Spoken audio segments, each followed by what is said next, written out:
বাড়িতে গেস্ট এসেছিল, তো এই জলখাবারটা খেয়ে বলেছিল কিভাবে বানালে এত খুব সুন্দর খেতে। আমি আজকে এই রেসিপিটা তোমাদের সঙ্গে শেয়ার করছি। এখানে আমি 2 কাপ নিচ্ছি সুজি, আর 1 কাপ নিব টক দই, আর নিব 1 চামচ লবণ, আর 1 চামচ চিনি। আগে থেকে আমি গ্রেট করে রেখেছিলাম। একটা গাজর দিচ্ছি গ্রেট করে, একটা গাজর আমি এখানে দিয়েছি। ভালো করে এটাকে মিক্স করে নিব, হালকা অল্প অল্প জল দিয়ে এটাকে ভালো করে মিক্স করে নিব। মিক্স করে নিয়েছি এটা। এবারে এটাকে ঢাকা দিয়ে 20 মিনিট মতন রেখে দিচ্ছি। পালং শাকটা আগে থেকে আমি ধুয়ে রেখেছিলাম, জল ঝরে গেছে, শুকিয়ে গেছে। এটাকে আমি কেটে নিব। নমস্কার, সবাই কেমন আছেন? আমার ব্লগে সবাইকে স্বাগত জানাই। এতে পালং শাক, গাজর, সুজি, টক দই, মানে সব ধরনের হেলদি খাবার, হেলদি যে মানে জলখাবারটা এতই মানে হেলদি বলে কেটে নিয়েছি পালং শাকটা। এবারে কড়াই গরম করতে বসিয়ে দিয়েছিলাম, ওখানে 1 চামচ সাদা তেল দিচ্ছি। এরপরে আমি 1/2 চামচ মতন গোটা জিরে দিব। তারপরে আদা কুচি দিচ্ছি 1 চামচ, আর কাঁচা লঙ্কা কুচি 1 চামচ দিব। তারপরে আমি শাকটা দিচ্ছি। এটাকে ভালো করে মিক্স করে নিব, একটু ভেজে নিব।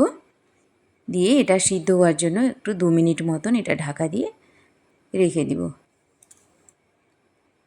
2 মিনিট হয়ে গেছে। এইবারে হয়ে গেছে শাকটা।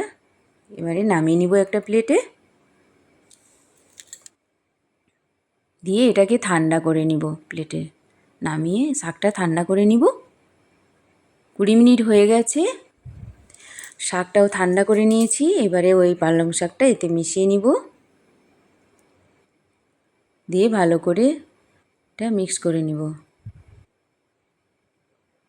আমি এখানে ইনো দিচ্ছি, ইনো দিয়ে একটু অল্প জল দিব, দিয়ে ভালো করে মিশিয়ে নিব। আপনারা চাইলে খাবার সোডা 1 চামচ দিতে পারেন। ভালো করে মিক্স করে নিয়েছি, ব্যাটার রেডি হয়ে গেছে। ইডলি ছাঁচে জল দিয়েছি আমি কিছুটা। তারপরে এই ছাঁচটা দিয়ে ওর মধ্যে আমি অয়েল ব্রাশ করে নিব।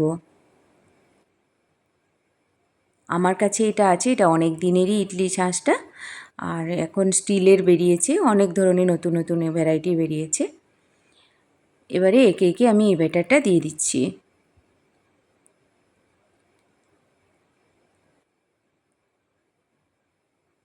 এটা একবার খেয়ে আপনারা অবশ্যই কমেন্টে বলবেন। আমি এটা বলবো না, এত সুন্দর লাগে খেতে, আমি বলে বোঝাতে পারবো না। এবারে আমি ঢাকা দিয়ে এটা 10 মিনিট মতন রেখে দিব, ফুল আঁচে থাকবে। 10 মিনিট হয়ে গেছে। এবারে দেখুন কেমন ফুলে গেছে। আমি এটা টুথপিক দিয়ে দেখছি, দেখুন গায়ে লাগেনি, তাহলে দেখবেন হয়ে গেছে। এটা ঠান্ডা করার জন্য কিছুক্ষণ রেখে দিব। তারপরে এটাকে একে একে হালকা ঠান্ডা হয়ে গেছে। এবারে আমি এটাকে বের করে নিলাম ছুরি দিয়ে।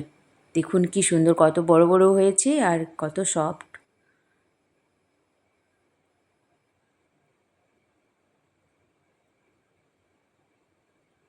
আমি আগে থেকে সম্বর বানিয়ে রেখেছিলাম আর বাদাম চাটনির বানিয়ে রেখেছিলাম।